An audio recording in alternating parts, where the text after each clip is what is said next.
about the Messi thing? Anything else on the Messi front, Chris, before we move on? No, I'm done. I'm falling out. I told you, I never want to bring this guy's name up again. I don't know, man. This Messi thing is just a freaking mess. What a disaster. I don't want to hear this name ever again until it's official. But they got me back. No question about it. I am ready to get hurt again. Chris, the Herons are back. Welcome, everybody, to episode number 104 of the Battle Herons podcast. I am your host, Daniel Granada, and alongside me, as always, Mr. KBD. How are you doing, sir? I just want to make a quick point, Danny. Let's not forget who brought us here. Okay? Let's not forget that. Let's not forget this guy right here. Let's not forget him. Yes. All right? Everybody does hate on Phil Neville, but we wouldn't be in this final if he doesn't get us to the semifinal. So props to you for bringing that up, even though everybody probably hates the fact that you brought it up. Well, we do have a final coming up tomorrow night, U.S. Open Cup. We have a chance of getting La Doble, right? The second trophy in 40 days, I want to say. Second trophy, 40 days. Second in our 4-year existence. And our opponents, the Houston Dynamo. And we have Joey, who was nice enough to join us to go ahead and preview the final. How are you doing, Joey?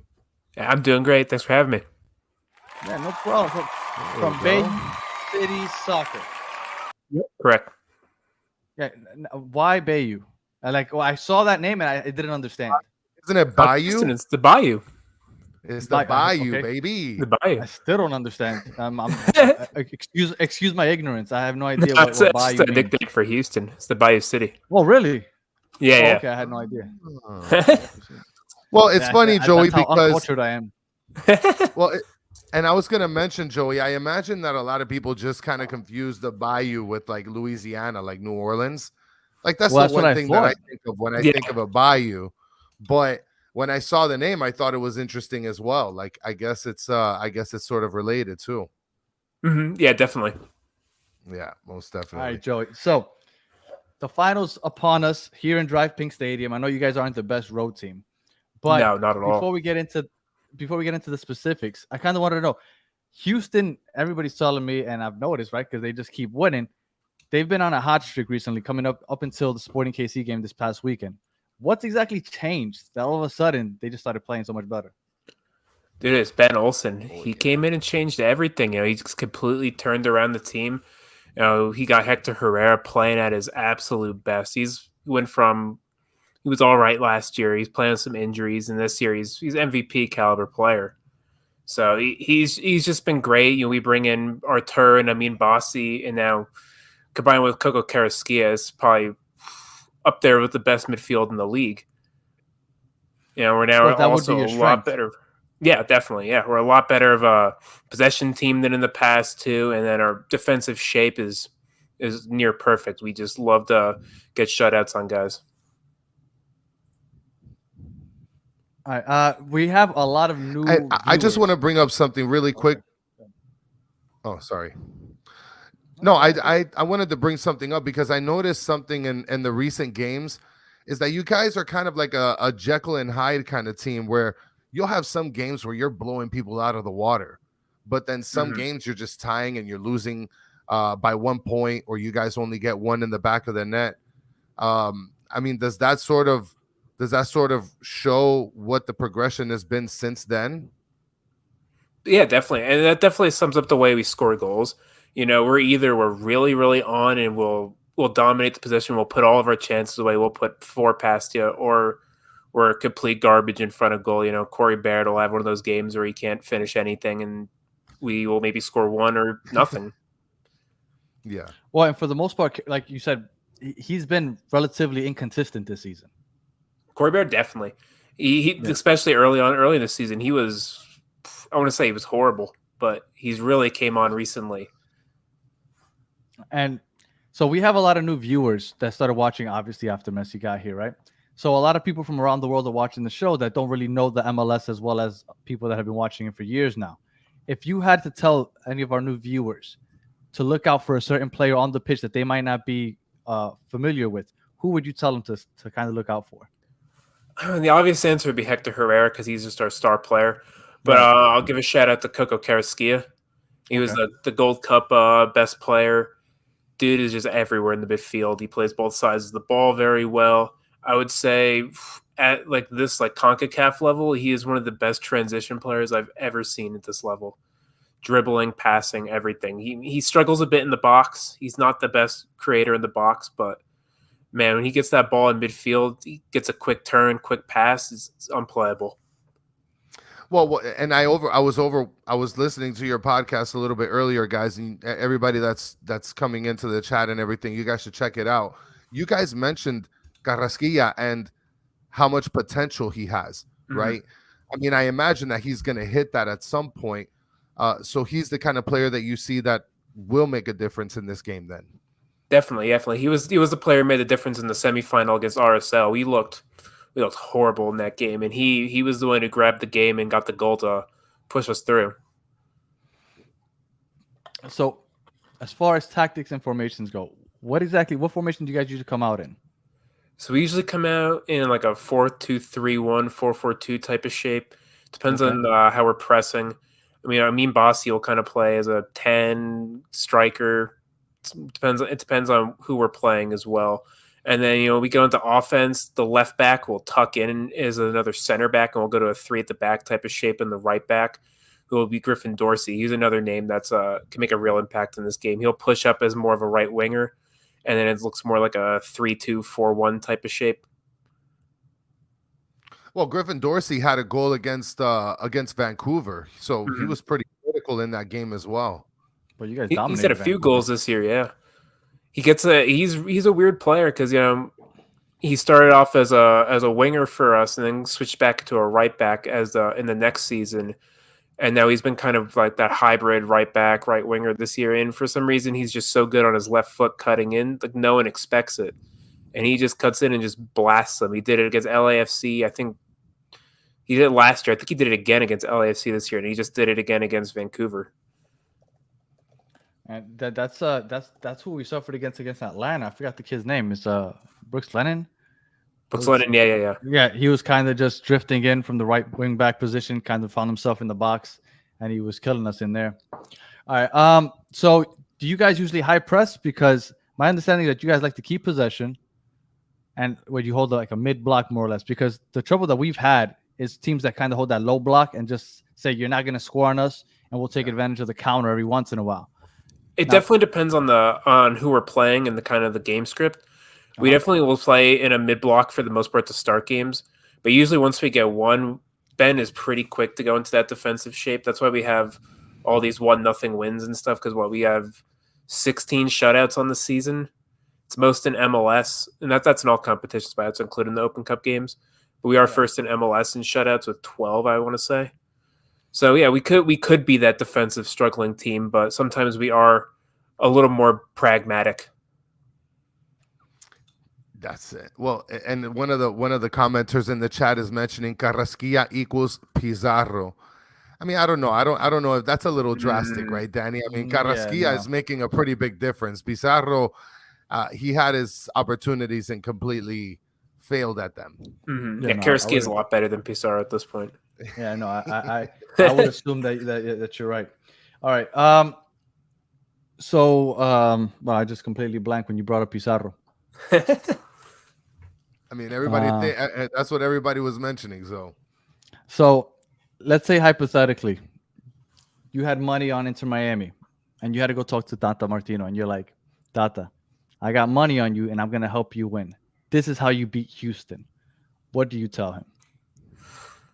I would say definitely play a low block against us too, because we do struggle at creating against those types of teams.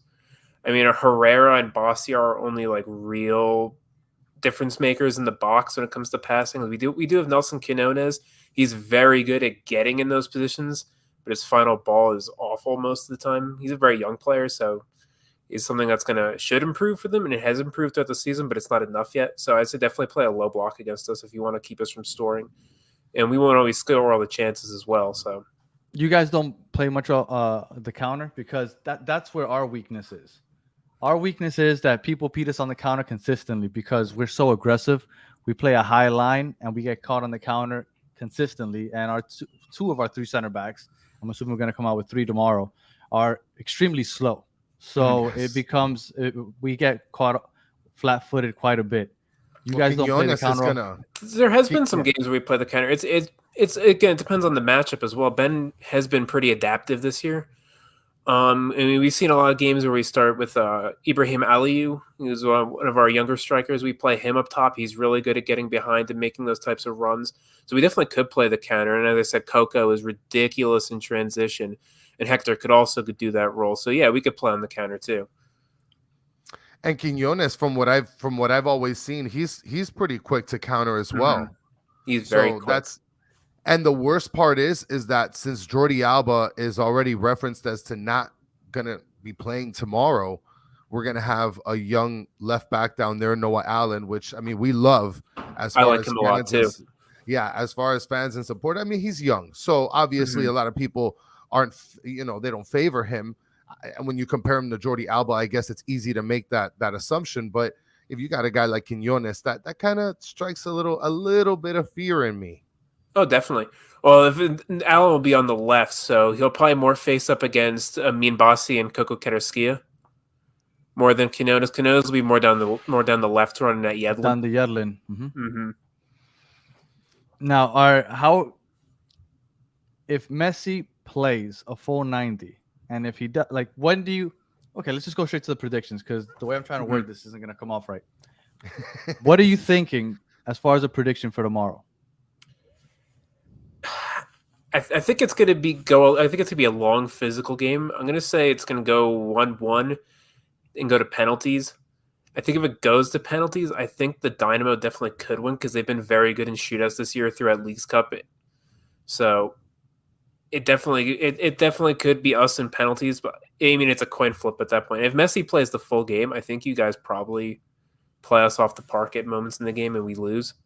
But I don't think Messi's going to start. I don't think he is either. Doesn't seem like it. But yeah, I mean, if Messi comes in and just destroys the game and scores 3 past us, I'm not going to be that upset because that's just kind of what could happen. But yeah. I'm going to go with a 1-1 draw, and we're going to win in penalties. Okay. I kind of just want to ask you about before we let you go about your road record. You guys you seem to play a lot better at home than on the road. You've won 2 games on the road all year. Do you think that there's a reason for that? It's a lot of it is the converting chances. It's like at home we convert a lot of our chances and we score a lot of goals. On the road, it seems like we could just nothing breaks our way. We just can't put the ball in the net a lot of the time. And then, we push guys higher up the field. We'll just give away a silly goal and get frustrated and lose. We've also had a lot of red cards on the road as well. Well, I was gonna. That was my next point. Is that you guys seem to have a lot of hotheads on your team? I want to say you guys might lead the league in yellow cards. We might. I don't know that one. And you guys have no, actually you don't. You are second place. Second place. You are. Yeah, you're in second place for yellow cards. So yeah, you're in second place in yellow cards, and as far as red cards go, you guys are in third.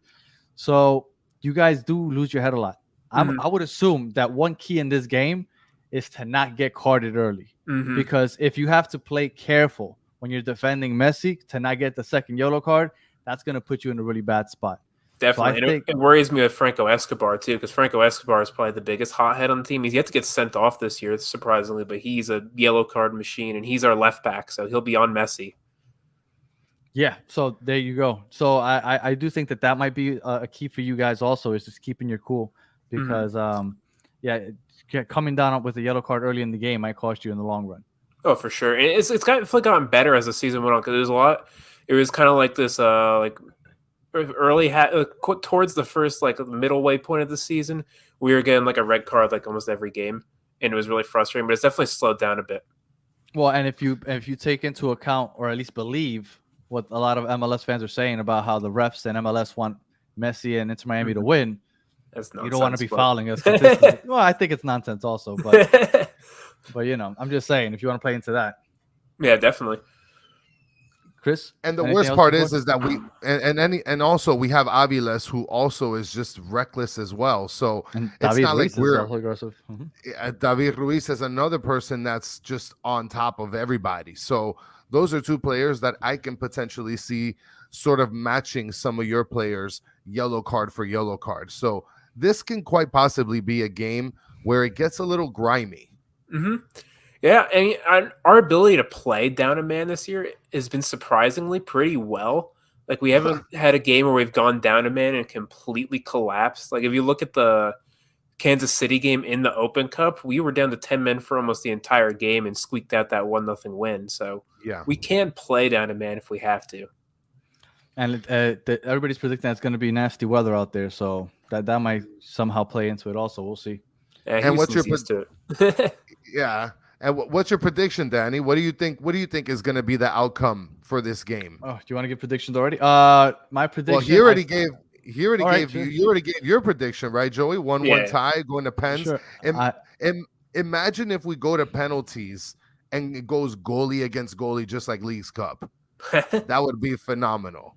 That'd be a great one. I don't even. It's debating who starts in goal for us too, because Andrew Tarbell's been our Cup goalkeeper the whole year, and he's all right. He's fine. He hasn't really made any mistakes in the Open Cup. In the League's Cup, he made a really bad mistake, but our starting goalkeeper in the league, Steve Clark, he has been one of the best goalkeepers in MLS this season. So that could also be a big impact on the game, whether who starts. I think Tarbell does get the start, though. Well, I don't know if Messi can play a full 120, right? Because it'll go to extra time. It's not like the League's Cup where it went straight to penalty kicks. You got to go 120 if you're going to go and take PKs. I don't know. I would assume Messi plays a solid 30, 35 minutes. I don't think he's going to play the full game. And I think we squeak out a 2-1 victory. That's what my prediction is. Chris? I'm actually thinking it's going to be 3-2. I feel like Houston's going to put more than one goal on the board. Our defense is a little too shifty in terms of what's going on with Aviles. Sergey hasn't been at his best, so I could definitely see us getting 2 goals scored on, but I think that we're going to be able to get 3 with Messi playing, even if he doesn't start. So 3-2, I think Inter Miami will take the win. All right. Well, Joey, thank you very much for joining us. Let everybody know where they can find you and your podcast and all that stuff. Yeah, you can find us on Twitter at Bayou City Soccer. You can find myself at Twitter at Joe Chabala 10, and then our website would be biocitysoccer.net. Nice. Awesome. Good stuff. Thank you again for taking the time to join us. We really hope that you guys lose tomorrow. And again, thank you for joining us. Thanks for having me, man. Good luck. All right, man. Thank Have you, a good one. Much appreciated. You too. All right. So listen, by the way, before we get over to our next guest, I just want to say that Branton came on and said that you and I have the best beards in the Battered Network. I think that Manny, the bearded Finn fan, would have definitely something to say against that. So I just want to say that. Really, because I think Branton might be a little coy because I think he has the best beard, but that's the story for another day. All right. So our next guest is somebody who has been on loan a couple times over the last couple months. I think he had a stint with Cruz Azul. Then it was who else was it? Atlanta, Orlando, Dallas, Charlotte, the Union, Nashville, and then Cincinnati. And I believe it is now Houston time. So it's about 9 squads over the last 2 months. He has been gracious enough to join us, even though he knows that, Inter Miami is kind of hating on him. And so without further ado, we'd like to welcome Mr. Tactical Manager to the show. How you doing, sir? Oh, there he goes. There's the jersey already. When you go on loan, you got to get the jersey, and not just the jersey. Your name on the back right here, number 10. Got to have everything if you're going on loan. My loans aren't fake. They're real loans. They just don't work. All in. They just don't work. Well, that's the only problem. Well, we appreciate you taking the time to join us. Well, and I know you mentioned that you were going to be on loan with us. I'm assuming that's hoping that it flips on us. That was the reverse jinx. That was the reverse jinx. I was just the thing is the jinx doesn't work that way, but that was my goal. My goal is to join. But the thing is, at the end of the day, I can't really join Inter Miami on this one. Orlando won the Open Cup last season, and I stayed in Dallas 4 months last season. 4 months in not Dallas, Houston. Sorry, Houston. So I kind of want Houston to win this one. Nothing against Inter Miami specifically, but I was at Houston last year. I like the city. I went to their game, got the jersey that they gave me. So Nice. I'll go for Houston on this one. So before we start talking about Open Cup, and I do want to talk about the Orlando game that just passed this past weekend, I wanted to ask you about the Leagues Cup. Well, let's go even before Leagues Cup. How did you feel when Messi joined the league and Inter Miami specifically? No, Messi. Well, look. Let's put it this way. People started to think I was a Messi hater. I'm not a Messi hater. I never thought you were. I think you're an Inter Miami hater, but not a Messi hater. Not really Inter Miami hater. Even if you go back to the tweets, the first few in the Leagues Cup, I wasn't rooting for Inter Miami, but I was hyped and happy that Messi was playing the first goal. I was at the plane. I was going to LA, and I watched the game, his debut against Cruz Azul, right? Okay. Cruz Azul, yeah. Against Cruz Azul. I was on a plane to LA, and the game was on TV. I was tweeting about the game with the Wi-Fi. And I wasn't going against Inter Miami. I just got really pissed off because I still think the Orlando game was rigged. That was my main issue. Before that, you go to the Atlanta game, all the Leagues Cup group stage games. I didn't care. I was just enjoying Messi in our domestic league. That was all. But at the end of the day, and even that Brazilian Messi hater, no, Messi's probably the only Argentine. Messi and Di Maria are probably the only two Argentine players I wouldn't say I root for them, but I appreciate them.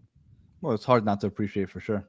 Well, I mean, I hate a lot on Diego Maradona, and he's probably that level, and many others other Argentine legends. But I'm Colombian, so I'm not a big fan of many Argentinians either. So to be fair, I'm kind of see eye to eye with you there. But the thing with Messi is he's a bit different from the other Argentine players. The whole thing with Argentina and Brazil, we don't like. He's more humble. Messi's humble despite being better than every single Argentinian player that ever played. The thing with the other ones is there's like this like snobbery and arrogance with Argentine players when they play against any team in South America, which I'm not going to get into that in this stream. No, that's fine. No, we don't need to get all into that. But now, just generally speaking, right? I mean, Inter Miami signs Messi, and then all of a sudden it's just Messi mania, right? When you look at that, what was your sort of first reaction in terms of how this could sort of potentially put MLS on a different state, on a different map? Yeah, it's a bit complicated, right? Any league that Messi would join, there would be massive hype. If he went to a Brazilian league, an Argentine league, any of them. I think the main difference is if he went to like a Brazilian league and he went to play away, you were not going to see half the stadium with Messi jerseys. They would still go for their team. They would go watch and they appreciate Messi, but they're going to be they're not going to be a Messi fan in that game. While in MLS, you kind of like see that, right? The thing with Major League Soccer is Messi will bring eyeballs. People will watch it. We've seen in the social media numbers how much it's grown with Inter Miami. Even in general, MLS coverage, you see how much it grows. Even MLS videos on YouTube when you do it because of Messi. The problem is I don't think MLS prepared properly for Messi's arrival, in my opinion.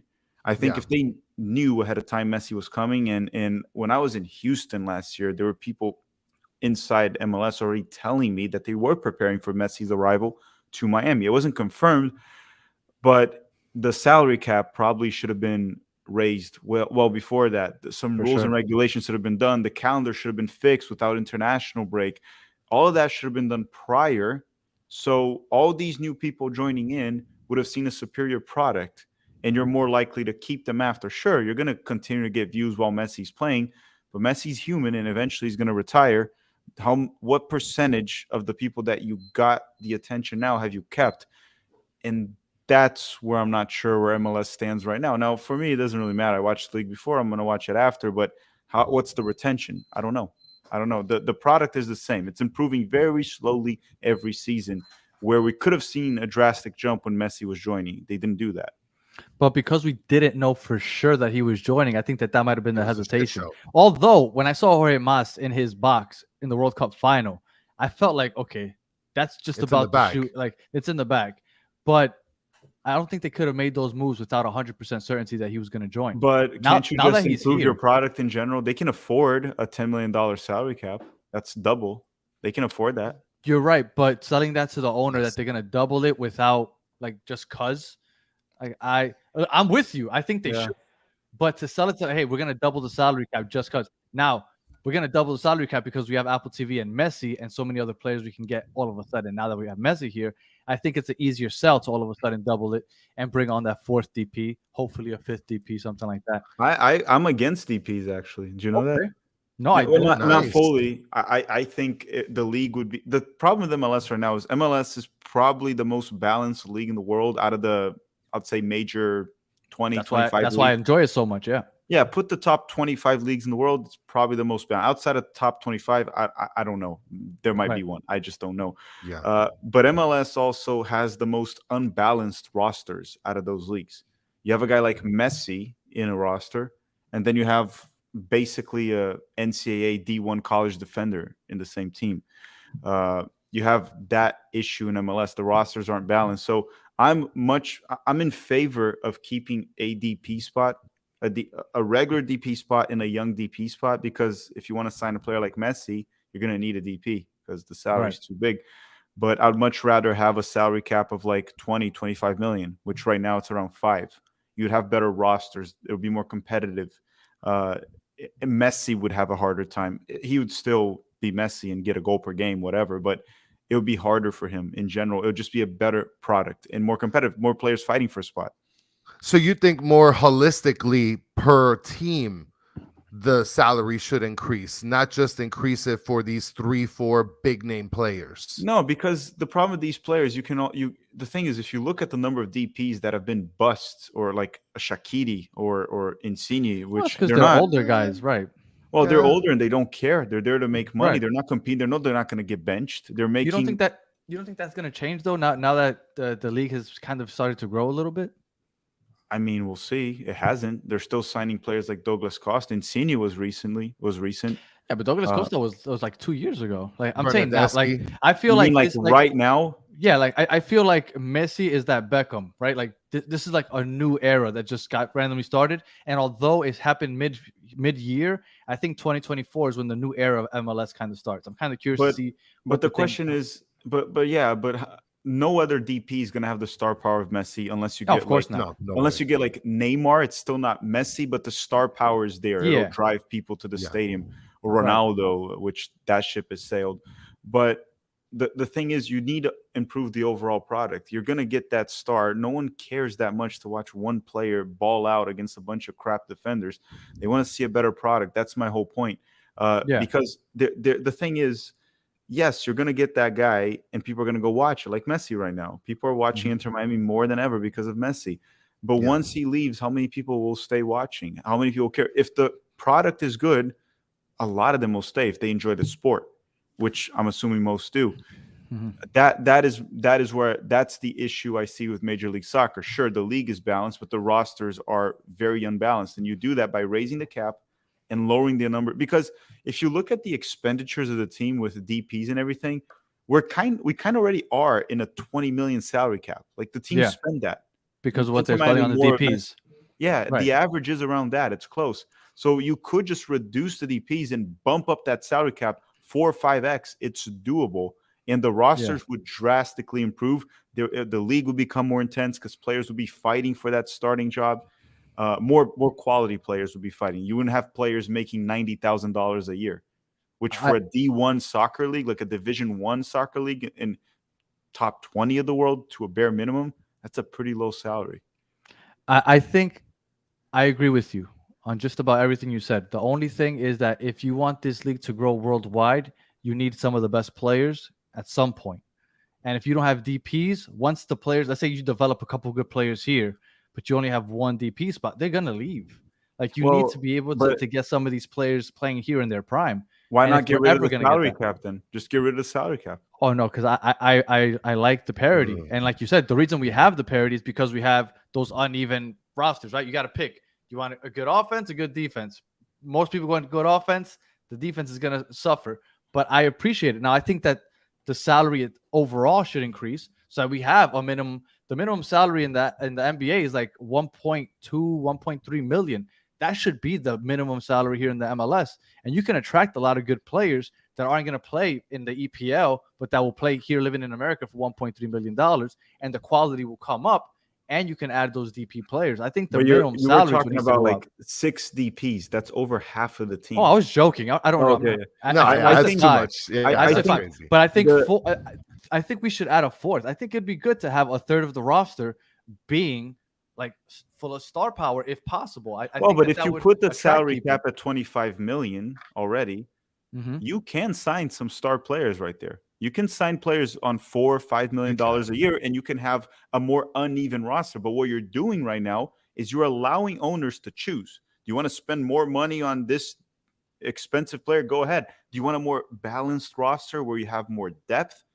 Make it even. You give that opportunity. Right now, there's no option. It's, no offense to the players, crap and elite level players like Messi, Busquets.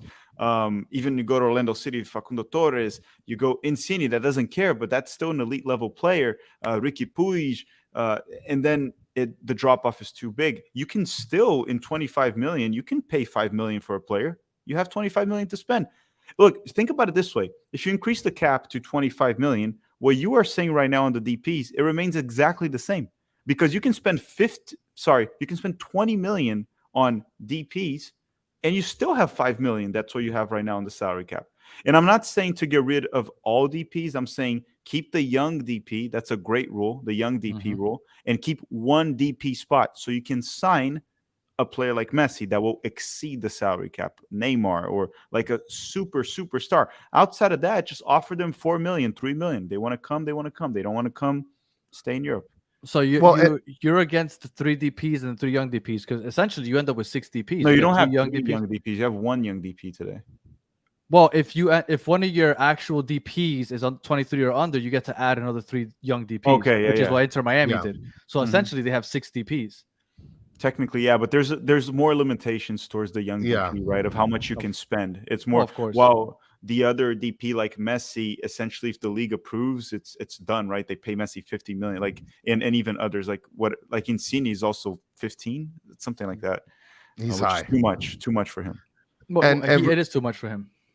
And Richard Greenberg's mentioning here in the chat that people want to see stars. I think that the whole DP idea, I think what it does is it sort of puts, especially now that we have Messi, Busquets, and Alba, and a lot of other players as well, it's sort of putting a lot of pressure on the organizations that have the money and just haven't been willing to spend it.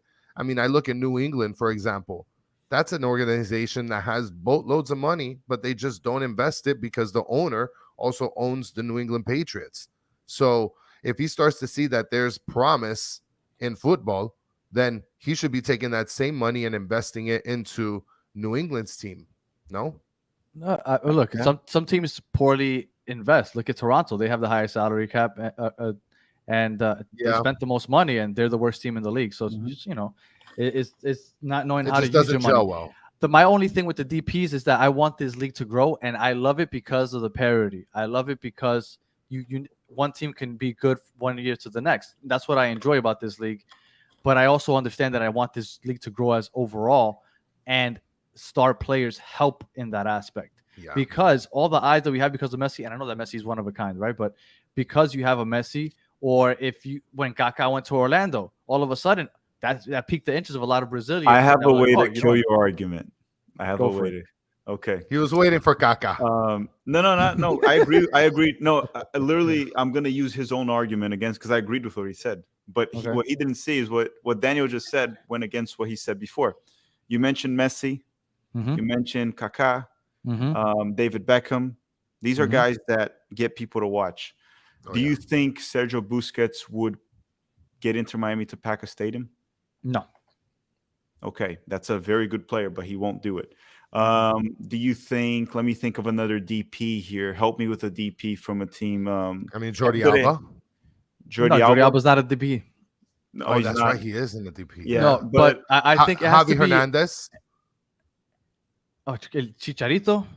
Well, Yeah, Chicharito but could because of the He could, Mexican. because the Mexican connection. Yeah, He filled up the galaxy. My overall point is you only need to attract eyeballs and get people to watch. You only need one superstar in your team. You don't need 2. And no team has ever had 2 superstars in MLS that attract eyeballs.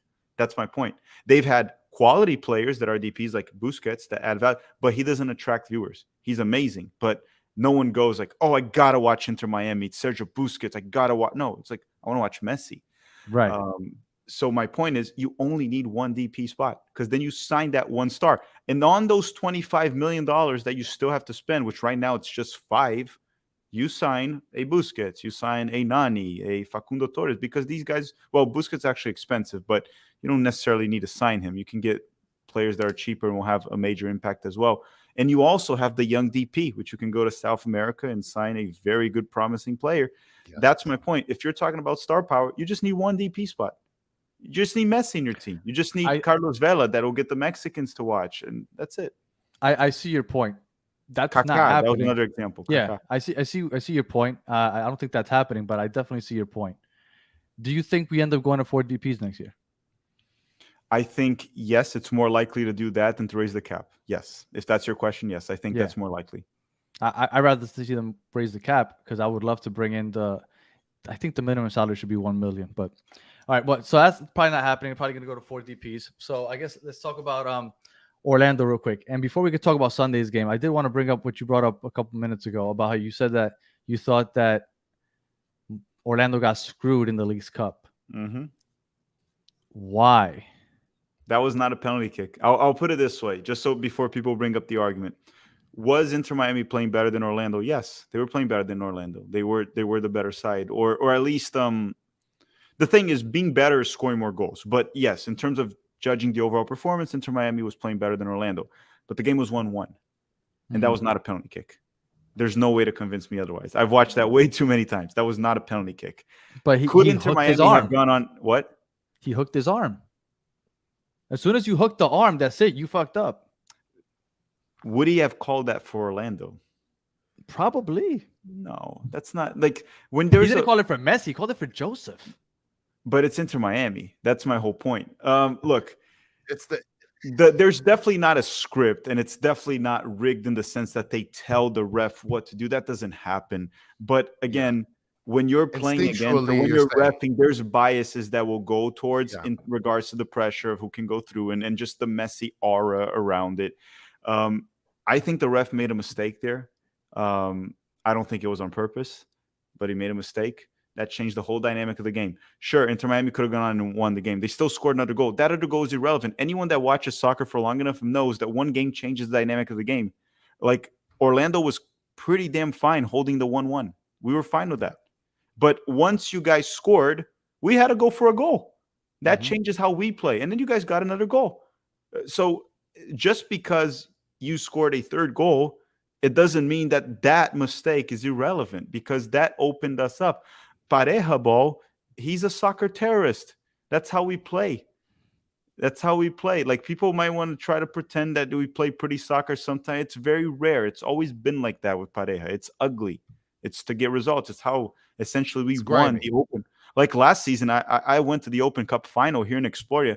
We played a freaking U.S. sell side, and we played like crap. Yeah, I thought you guys were going to lose. Yeah, it looked like we were going to lose at one point. So that's my point. When I say it was rigged, it was that. That was a blatant mistake. The VAR should have called it back. It's like, guys, that's not. It's like, even when you go to corner kicks, players are grabbing each other, and they don't call that. So that little touch right there, that's not a call that you give on a penalty box. But they gave it, and Inter Miami went through. And then, to be fair, the other games, Inter Miami didn't really have any questionable calls. I made a few jokes about the Dallas game, but it was more joking. There weren't really questionable calls. It was mostly normal. The Dallas game, the only thing that was weird was that the header. Goal. The own goal was weird. That was wild. Was really weird. That was weird. Look, we've been joking on the show that he just wanted to say that he scored off of a Messi assist, and it just that was like his childhood dream. And he'll Photoshop a different color jersey onto Messi or something. That's the only thing. And Jesus Ferreira missing that one-on-one that he just didn't kick the ball. He just didn't kick it. That was the other one. Lone opportunity. But that's not on Messi or the ref. That's just Jesus doing Jesus. Yes. So as far as Sunday's game, before we get into the Open Cup, what did you think about Sunday's game? Because you guys are second in the East. I thought that you guys had every advantage possible when you guys came out full strength. Yeah. I predicted that was going to be our first loss, even if Messi played like a month ago. I was like, I that's said it going to would be be a that first draw. loss. I have a tweet out. I said it would be a draw. Okay. I thought we would lose like a month. Yeah. I was like, that's going to be the game that we somehow lose. And when Messi wasn't playing, Alba wasn't playing, Busquets wasn't playing, Farias wasn't starting, I was like, okay, here you go. But we came out with a draw. Now, I know you said that you predicted the draw, but what did you think of that game overall?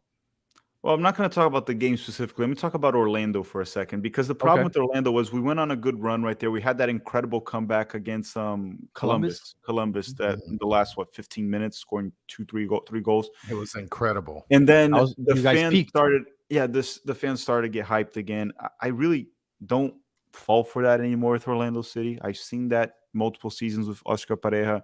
We look good for a little bit of a stretch. We come back. And then we suck again. We lost to New York the weekend before, a few days before we played. We lost 2-0 to New York City FC, which is a team that's not even making the playoffs, by the way. They're kind of in their baseball park. Yeah, in their baseball park, and they're rebuilding this season essentially. They have a lot of young players.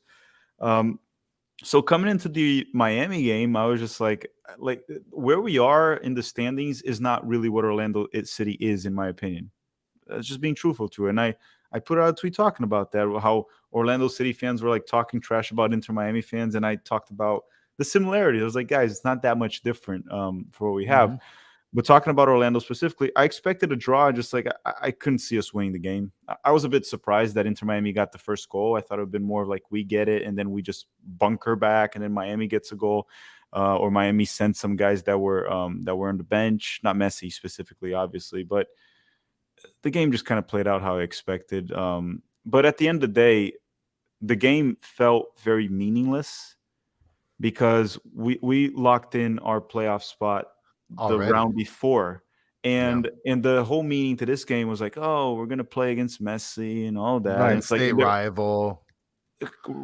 And then it was a lot of intangible stuff that really doesn't matter in terms of substance. It was hard to care too, because I think Inter Miami will make the playoffs regardless if they lost this game or not. I still think Inter Miami will. Once they get the Open Cup out of the way, I think as long as Messi's healthy, there's going to be 6 games left. They're going to put into play 5 games. Are you sure it's not 6? It's 5. Okay, it might 5. be. Yeah, I'm pretty sure it's 5. No, you're right. It was 6 with this one, so 5. Yeah. I'm pretty sure if Messi, Busquets, and Alba can play those 5 games, they'll get at least 4 wins, and I'm assuming Inter Miami will make it to the playoffs. I think that's all we need, 4 out of 5. Yeah, I think they're going to win 4 at least, maybe 5, or maybe 4. So I didn't care too much about this game, to be honest, mainly for that. If Messi played, it would be a bit different. There wasn't that much at stakes, much to care about. Well, and as an opposing fan, to be honest, watching the game, I was sort of disappointed in terms of, because, I mean, I thought that Orlando was going to blow us out of the water. I thought that they were really going to give us the business, because we're talking about having 3 of our star players that are out. We have Gregory and we have Mota, who were our biggest players at the time early in the season, out.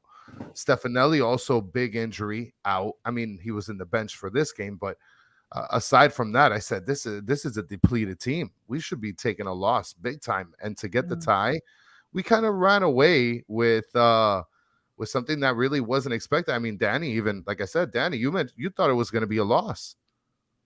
Yeah, but I was saying that even if Messi played, I don't know why. I just felt that game with the U.S. Open Cup right a couple days after, I was like, that game is going to be one of those games where you're just not up for it because you're looking forward.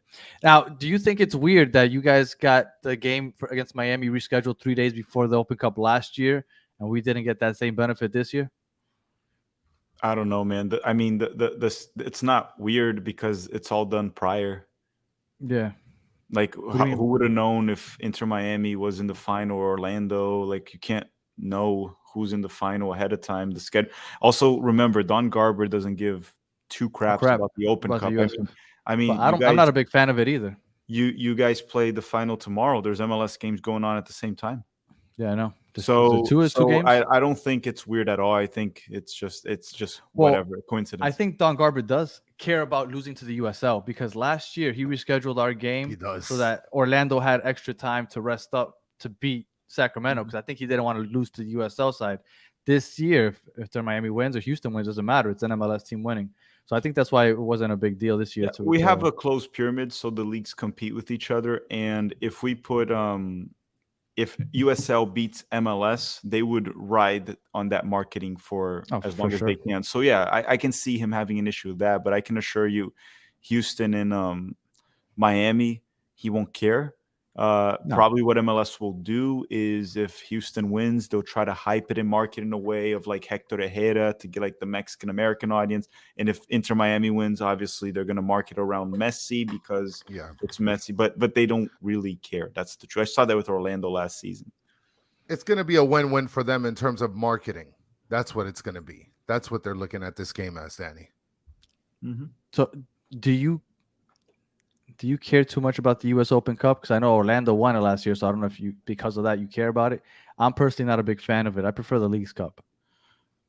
I'm a fan of it. I like it because it gives an opportunity to USL teams show a little bit of like try to compete. The problem is USL is just they don't do anything to grow themselves, right? We talked about how they need promotion relegation because MLS is not going to implement it. The only way they can differentiate themselves and try to get a fandom and maybe some money and some investors would be try to make their own pyramid right there.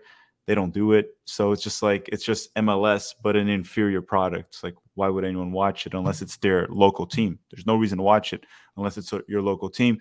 The teams are not very good. So at the end of the day, they've been doing a better job with their academies. We see some USL players going even to MLS, to Europe and doing all right. But outside of that, that's the only issue. I like underdog stories, and I think that's one thing that MLS doesn't have rarely. Maybe you'll have a run with a deep seed team, but it's still not really an underdog story because we talked about the parity. Right. So that's my only concern in regards to not concerned. That's why I enjoy it. Like Sacramento last year, almost was an underdog story of winning the tournament. Something we don't get in Major League Soccer. Leagues Cup. I don't know, man. I still have to wait. I don't have an opinion on it. The Mexican teams, they think that they're equal, if not more superior than MLS teams. So I guess there's really no possibility of getting that underdog story out of Leagues Cup because you don't have that sort of discrepancy in skill set versus, the USL and the MLS. Yeah, it's very even. And I would say maybe the top 3 Mexican teams in Liga MX, I would say they're probably better than all the teams in Major League Soccer. Not by a lot, but they're better. But outside of that, the level is just very mixed in. It's just, and then, there's no underdog. And also, these 3 teams that are the 3 best teams in Liga MX, the gap is not big enough to call any MLS team winning an underdog story. So you don't have it.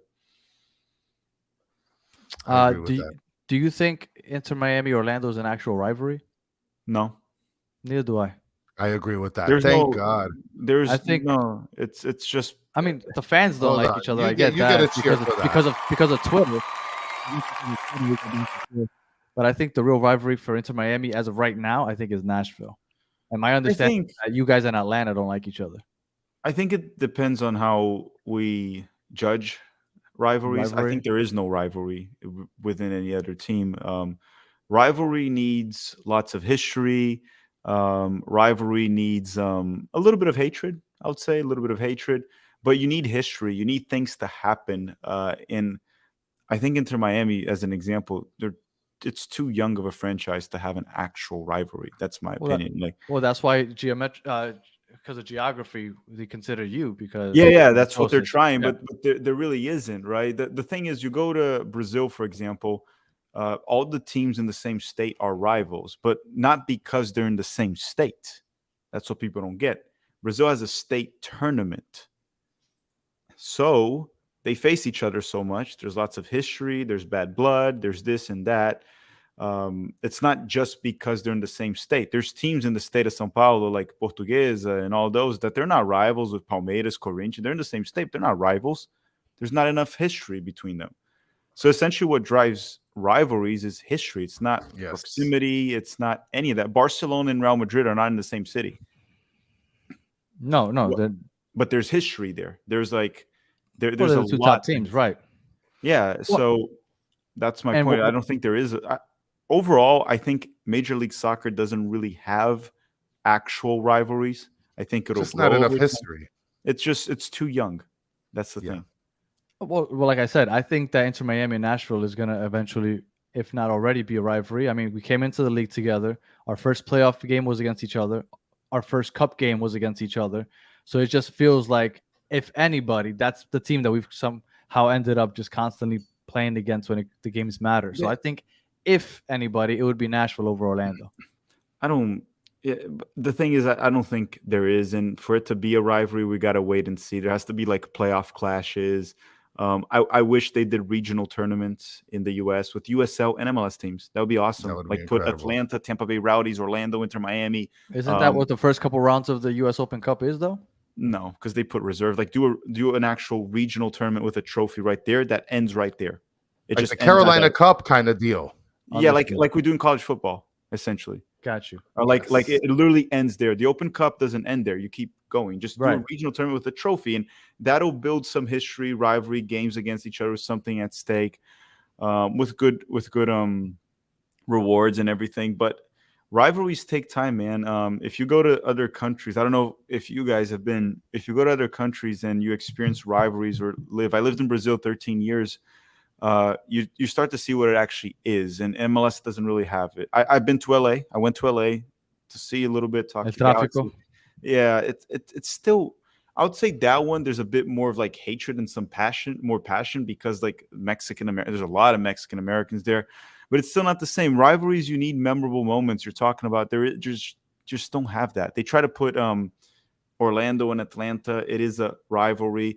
Over time, probably Atlanta, Miami, Orlando, there will be some rivalry, but you need time for rivalry. It has to be And organic. moments. They're trying to force us. Like Miami, I'm a new team. I need a rival. It's like, no, you guys don't have one. Neither does Orlando. It's just gonna happen eventually. With years but going on. That's how promotion and stuff here in this country works. You gotta promote it.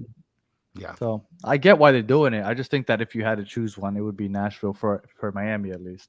I don't know if you can promote a rival. It just kind of happens. It just like Don't we have like a rivalry week in MLS? There is It's a rivalry. It's yes. fake. It's an But attempt. It's all but I'm saying, propaganda. but it is. It's there. It's not working. It doesn't work. People don't care as much as they think they should. I think it would. The rivalry will happen. Let's say Inter Miami and Nashville clash in the playoffs for 3 Again this consecutive year. seasons, and then I don't know, Inter Miami loses 3 times. You guys are gonna hate them, and they're gonna banter on you. And then on the 4th year, you play again, and then Inter Miami wins, and you guys all of a sudden that history and rivalry starts to build, and the fans are interacting more. You guys are what, 4 years old, 5 years old? This is Inter our No, fourth season. This is our fourth fourth. season. There's no way to have an organic rivalry with a team that's 4 years old. It just won't happen. If would you want to see Orlando play Inter Miami in the playoffs? Because I'm dying for something like that. That would be fun. That would be maybe something to spice up a potential rivalry. So you would want to see it. Yeah, That would I think that would be fun. lend Yeah. to it. 'Cause I have a feeling that most Eastern teams want to avoid us as long as possible. I mean, look, I want to be entertained, and knocking out Messi, that possibility, I think it's worth the risk. That might be worth more than the MLS Cup, man. Look, if you're the first team It to beat is. Messi, for sure, because technically Messi's still undefeated. Like we lost to Atlanta, but Messi wasn't playing that game. Like we haven't lost with Messi yet. So definitely, that's definitely a feather in the cap. Just to add on to the rivalry, because I think people are not understanding. The thing is, it's hard to explain what I mean about rivalry, but I'm talking about from a perspective of someone that experienced in a different country. People can talk about and say that we have rivalries here. Maybe from your perspective, you have a rivalry in MLS. Depends on what you define it, but I've seen rivalries in Brazil, and if you go experience that, you're going to say, no, MLS doesn't have it right now. There's no history. There's no actual bad blood. It's just something forced because I need to have a rival. It's almost that dude that just like, he just needs to have a girlfriend. So he'll go with any girl that shows up in front of him, even though there's not actual connection there. But he needs to have a girlfriend. I don't know, to tell his parents or tell his buddies. So he just like goes out with this girl he doesn't really like. But look, I have a girlfriend right here. That's what I'm talking about, MLS rivalries. You don't need to have a rivalry. Just give it time. It'll happen organically. Organically, teams will start to hate. I think like we can talk about like the Sounders in Portland. There's a bit of a history there. So that one is more of an organic rivalry. I never experienced it, but I know there's more history there, and the passion of the soccer fans there are big. But you don't need rivalries; need time and Well, moments. and I'm in accordance to a bit with Nature Art John. I lost the comment. It was up ahead, but he said the fans kind of choose the rivalry. I agree to an extent. I think the fans kind of make that atmosphere, and they kind of choose that there's a rival or not. Because for the most part, the players come and go, and it's the fans that really dictate that rivalry. That's true, and usually it's based off moments that they start to hate the other team or love that game specifically for some reason. But it's the fans that choose it, right? But For I'm sure. just saying, or things like even off the pitch, like throwing paint on a mural, or who like, would do that? Exactly. So, but things like that could spark up a rivalry, So, or a big brawl, a Royal Rumble. So stuff like that, that kind of happens. All right, so I guess we could start wrapping it up almost. So real quick, we wanted to know, what do you think as far as, I think you might have said it earlier, but just to confirm, what do you think the playoff chances are for Miami, them making the playoffs and tomorrow actually winning the U.S. Open Cup? I think Inter Miami will make the playoffs. I said it before, unless Messi has an actual bad injury. Right. Like I'm assuming. Which I don't think a lot of people don't. Everybody just assumes that he's just really tired. I think he's fine. So I don't know if he'll start tomorrow. That's up in the air. He'll definitely play. But I'm assuming that Messi will be healthy. And I'm assuming out of those 5 games, Inter Miami can pull at least 4 wins, possibly 4 wins and a draw. So I think Inter Miami will make the playoffs. And if you look at the table right now, even if they win the 2 games they have on them, right? They have 2 less games. They're in it. They're in it automatically, so, yes. I would say I don't want to give a percentage. I don't know, but I would say it's higher than 50% chance. It's more likely that they will make the playoffs than not make it. Now tomorrow, it's a tricky one because it's one game. Now Inter Miami is playing at home. That's definitely a big advantage, especially in MLS. MLS home advantage plays a big role in Major League Soccer statistically. Like if you're too big of a country to travel in. Yeah, weather's different. Sometimes we change the time zone. There's so much stuff so that it plays a role. And I think and Houston's a horrible road team. Yeah, that is true as well. But the thing with Houston is they just caught fire after Leagues Cup. They won like 4 or 5 games in a row. Hector Herrera finally decided to play. The team just playing very well. Carrasquilla, I saw you guys talk about Carrasquilla. I think he's a fantastic player. I talked about him in World Cup qualifying so much when he played against the United States. Such a good midfielder. I don't even know why he's still in Major League Soccer. He can definitely play in very good leagues in Europe. Yeah. He's so good at progressing the ball forward, dribbling ability, incisive passing. Very good on defense too. He can play both ways, box to box if you need him to. It's a tricky game because of that, and it's a one match. And when we don't know still, Busquets and Alba will be fine, I'm assuming. But we don't know what's going on with Messi there. I'll put Inter Miami as the fail. I'll put like 60-40, 60% Inter Miami, 40% Houston. So it's like slight favorites for Inter Miami. That's what I'll put it. That's fair. How tense will you be watching that game, hoping that the Inter Miami loses? I won't lose. You're not rocking the Dynamo jersey while you're watching it? I'll tell you one thing. There's one game I'm losing sleep this week. It's Palmeiras and Boca Juniors. That's my team. If Orlando and Miami were playing, I'd be a bit more worried. I'd be more concerned. But it's like it doesn't really affect me. But I hope the Dynamo win. I'm gonna be wearing their jersey tomorrow. I'm gonna do a live watch along for the game. I'm gonna be doing a live stream for the game. So I'm gonna be rooting for Houston Dynamo, but I'm not gonna lose sleep over this. I'm just gonna try to enjoy it. I want Messi to play. Like if I wanted Inter Miami to lose, I would say don't play Messi. No, I want him to play. I want to watch Messi play and lose. Well, I want to see him play and Danny too, because we're going to be at the freaking stadium. So hopefully he does play. Sean Callahan's mentioning Boca winning. Oof. Oh, that's a tough one. All right. Well, for those of you who know, Tactical Manager does a lot of U.S. men's national team talk. I'm kind of curious. What are your thoughts on Ben Krem and Calendar? Oh, Benjamin Kremaki. Yeah. Drake Calendar. Let's start with him. Drake Calendar. The United States right now, Matt Turner's our number 1. Clear. He's got that safe. But then number 2, who's number 2? Ethan Horvath doesn't play for Nottingham Forest, not even on the bench. Not even on the bench. Zach Steffen injured and also wasn't really doing much, wasn't doing well last season in the EFL Championship. Then who else do you have? A 19, 20-year-old Gaga Sonina playing in Belgium. Sean Johnson. Sean Johnson's over the hill, and Gaga's a beast. I like Gaga.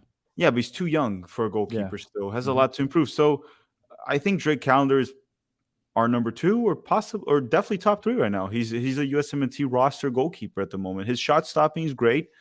Not the best in distribution for sure, but He's improved great. a lot this season, though. He's improved, but not that great. But probably won't. What should I call it? Not perfect. That's probably the best. But very good shot stopper, reliable, is in good form, looking better. So in a roster now, Ben Kramaski. I said this before. He didn't really deserve the call up that he got based off merit. Just put it this way: if he only had an American passport, he wouldn't be there. He is trying to get him off Argentina. Yeah, it was recruiting, but I think he's a U.S. men's national team U20 player. So we have an Olympic camp coming up in October. I don't know if they're going to call him up because it would affect Inter Miami, but that's where he should be. He should be in the Olympic roster, should be playing the Olympics for the United States, U20 tournaments. He's not at that level. He's a potential future U.S. men's national team player. But the only reason he made that roster was because of his passport. Because he has the option to choose between Argentina and the exactly. US. Even though I don't think Argentina right now is very realistic, I would say. Right now, well, at least. Yeah, he's still very young. Chris, did you have anything else about the U.S. men's national team? No, that's kind of what I wanted to know, a little bit about our guys and how they're doing. What's the view on them and how they could be able to progress with us.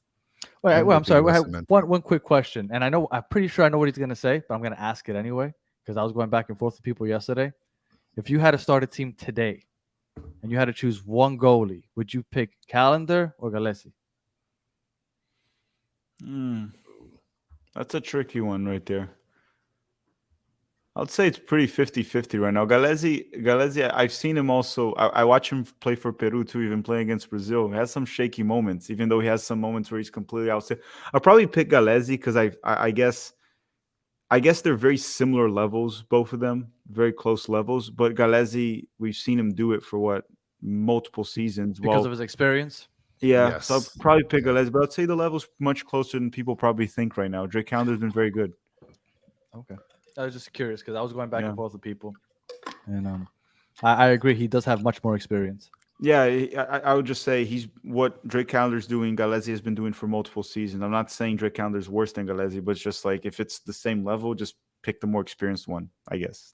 Yeah, if it's one game, definitely, I guess I can see the experience over that. If you're going long term, I guess you would go Callender. Mm-hmm. All right. Oh, I'm sorry. And you are right. I'm sorry. Somebody just said something, and my fault. Noah Allen. I forgot to bring up Noah Allen. Our boy Noah Allen. We've been on the free Noah Allen train for a while. What do you think about Noah Allen? I only watched him a lot during the U20s, the USMNT U20s, not with Inter Miami, besides one game or another that he would play, because he doesn't play that much, too. There's that. No, and he's been playing left center back recently. Yeah, I personally didn't like him very much during the USA U20s. I thought there was a lot of technical limitations on him. Athletic-wise, also not that great. So even in the U20s, he was behind Jonathan Gomez. He was behind Caleb Wiley at the left back. And even if you go a bit further, you can even put like a Kevin Paredes on the left back. That's another young American right there. So he's unlike Ben Kramaski. Like I said, Ben Kramaski has a spot in our youth teams right now, the Olympic one, the U20. Noah Allen doesn't, in my opinion, from what I've seen right now. I mean, that makes sense. And he just hasn't had the opportunities, Danny. I mean, he's never going to be able to get to that level without getting some sort of critical minutes. You think he's better than Caleb Wiley? Caleb Wiley was an actual option for the U.S. men's national team, like the senior team. No, you don't think really. so? Oh, he was looked at least as a possible option. No, not really. Never for the A team. No. I don't think so. Caleb Wiley still has a lot to do. He's a very good player, very high ceiling. He's a U20 left back. That's what he's seen for the United States. We don't have a backup left back in the men's team. The backup left back is Dest, which is a right back, or Joe Scally, which is another right back. They're the backups. But no, Caleb Wiley, just think about it this way. Berhalter didn't call Caleb Wiley, and he preferred to call a left back from the second division of Italy, which is worse than MLS, in my opinion. So I don't think Wiley was ever considered for the senior team at the moment. Yeah, I'm going to go randomly on off on a tangent real quick, but I am curious now that you brought this up. Do you think it's worthwhile? Let's say Drake Callender gets an offer to go play in Europe. Do you think he should take it? Because I think that he shouldn't, because he'll end up riding the bench. And I think he's getting more meaningful minutes here. He's going to play international games next year. I think that he's better suited staying here for at least another year or two rather than go to Europe and go through what Matt Turner went through last year. Yeah, I think you kind of answered it already. It's sort of one of those situations where it depends on where he's going. If he's going to go to a club and they're going to go, hey, you're going to come here and it's your position to lose. You're the starter. It's like, okay, what's the league? How do they play? Is it going to improve him playing out of the back? Because as a shot stopper, he'll improve staying MLS, just staying sharp. Everything will be fine. But if he can go to a club where he'll start and it will improve playing for his feet, even though Inter Miami, they do try to play out of the back too at times. So that does force him to improve. But I think Matt Turner going to Arsenal wasn't that bad. He improved a lot with his feet. And then eventually he found a club where he's a starter. It's really about the situation. I had Eric Palmer Brown at the channel, and I had Breck Shea right now that played for you guys last season. I talked to Breck Shea and to Eric Palmer Brown. They literally said the same thing about going abroad. It's not really just about going abroad. It's picking the right league, the right club, the right coach. The situation has to work. So to your point, yeah, if it doesn't feel like the right situation, he should stay because he's currently in a good situation. And of course, unless there's like a lot of money, right? If he's going to make a ton of money, then at that point, go. you just got to take it, right? For sure. But I guess you're asking a soccer perspective. Yeah. If it's not a very good situation, stay because you're in a good situation in Miami. Plus, I go a lot to Miami, by the way, and I love the city. So there's that. Well, we'll be in Miami in 2 years for sure. All right. Oh, yeah, that's true because we're still technically in Fort Lauderdale. Yes. All right. Chris. Still a great city, though. Great city. It is. Very nice city. And if anybody has any questions for Tactical before we ride out, make sure you ask them now. All right, Chris, go ahead. It's all yours. Well, in the meantime, I don't know if you guys have seen any episodes of us, but we like to do some clownery here. And I want to do something here. Let's bring Joey back in the fold here. So, Joey, welcome back into the fold, my friend. And I got a couple serious questions here for you guys. And hopefully you haven't watched the podcast because I like to surprise the guys with this. So I have this picture right here, and we're going to go with Joey first. You're muted, Joey, just in case. But I want you to make a pick between the 5 pieces of steak and the 6 pieces of toast. Which way are you going here, buddy? I'm pretty balanced. I'm going to go down the middle with the 3, and I'll go a little more burnt on the 4 for the toast. Oh, okay. All right. That's respectable. What about you, Tagman? 2 and 4. I'm from Brazil. We have the Brazilian churrasco there. The meat has to be bloody. Not 1. That's freaking raw. I'm not trying to die here, but 2. Yes. Yeah, 1, you might as well just bite the cow. So who better steak, Argentina or Brazil? It's even. They're great. Both are fantastic. I actually, the thing is, barbecue, any place that has good barbecue, it's very tough to pick one. I went Texas barbecue is great. Brazil, it's just different. They're all good, just different. Argentina churrasco or barbecue, go try it. Brazilian, go try it. Now it is different at the actual country, okay? Like the Texas de Brazil that you get here, Fogo de Chão, it's not quite the same in Brazil. It is better, but I guess if you go here, you get a similar experience. But in Texas too, I had Texas barbecue and it was freaking amazing. I had it all summer last year because I was in Houston last summer actually, Joey, I had brisket, everything with it. What's the name of the sausage? It's like Czech sausage that you guys have. I'm not sure. Yeah, I think it's Czech sausage that they gave. Everything. I just love it. But I just love brisket and ribs. It was so freaking good. And there's for sure no shortage of brisket and ribs. Go ahead, Danny, before I get to my next clown. No, I was going to tell you. Go ahead. Go ahead to your next clownery because this is the sociopath question. Go ahead. All right. So this is the question of all questions, and we just premiered this like 4 episodes ago. So Joey, we're going to start with you again. which way are you cutting your sandwich? Are you cutting it north to south, or are you one of these guys that do from corner to corner? North to south. Oh, boom, Danny. What about you, Tech Man? Let's go. Wait, you guys cut your sandwich? What? I just eat the whole thing, man. Why are we cutting our sandwich here? We just eat the whole thing. If you We're all had to cut the here. We're sandwich, hungry. We eat the whole sandwich. You don't eat half the sandwich. Just eat the whole thing. You got to portion yourself. I don't portion myself. I work outside. I play soccer. I do too much stuff. I gotta eat the whole. I might even eat two. I'll eat both of them. I won't cut any of them. I'll eat both. Wait. So you're telling me that you don't cut your sandwiches? You don't? You just go straight through? Yeah. he just makes it and breaks it. Usually, That's it. See, when I make a sandwich, I'm gonna eat the whole thing. I don't cut it. Yeah, but it makes it. I don't know. It's just like normal. Like everybody just cuts it. Yeah, it's easier to eat. You're taking away 2% of the sandwich, though, if you think about it. He agrees with me. Who cuts it? Just eat it. I don't. Well, you know what? I think I rather you just not cut it than cut it north to south. Because I feel like that's Okay, something. you're that's more just with You're terrible, Danny. That's some sociopath stuff right there. You're terrible. You are brutal. All right. Joey, does Houston have a rival as far as MLS goes? Yeah, definitely. Sporting Kansas City is definitely our big. Well, the fans might tell you it's Dallas, but I'd say it's Sporting Kansas City.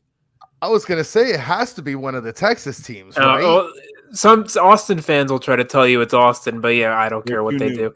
Austin's too new. They just got here. Yeah, they're too new. They're too new. In Kansas City, we've had playoff matches. There's a red card every single time we play each other. It's always heated. Memorable moments, memorable goals, going back as far as I can remember. Well, and that lends to what Tackman is mentioning. You have moments, you have games with high stakes. So you have a lot of contributing factors that lend to that being a good rivalry. Definitely. I can't remember the last time we played or if there wasn't a red card. I mean, just this last weekend we played. Johnny Russell got sent off. We had a red card last time we played in the Open Cup. It's every time. Especially back in the old days when we had like Ricardo Clark playing against like prime Roger Espinosa and Graham Zusi. It was two-footed lunges on everyone every game. It was crazy. It's good stuff. So history. There's a lot of things that happen. Definitely. Yeah, all the playoff games too. I mean, 2013 and 2010, 2011. Loads of playoff games again. 2017, we beat them in the playoffs. See? Nice. No, I see. So you just before, so Tack, thank you for joining. So your dislike of Inter Miami was basically just because of that call on Joseph Martinez in the penalty box. Yeah. Okay. I'm still pissed at that till this day. Okay. You guys should have just won on that. It's not a dislike to Inter Miami. I hope you guys make the playoffs in MLS. But yeah, if you play Orlando City, I want you to lose. And I would say this: if you guys make it to the MLS Cup, depending on who you play, I probably want you to lose because I kind of, as much as I love Messi, and I even always put Messi ahead of Ronaldo, always been a Messi guy, I kind of don't want him to win everything this year. I don't want him to win everything. I don't know. I agree. I could see that. That's boring. Yeah, I don't want him to win everything. For him let him to not show up. win. So there's something to look forward to next season that he can try to win. The chase. I mean, Copa Libertadores, right? Let You Houston guys get the playing. Open Cup. You guys are playing the what's the name of the cup? The Inter America Cup. Yeah, that also. By the way, Inter Miami. If Palmeiras wins the Libertadores, which they're the favorites to win, they're in the semifinals. They will play Inter Miami in the semifinals here in the United States, and I'll be there. No matter where it is. No matter where it is.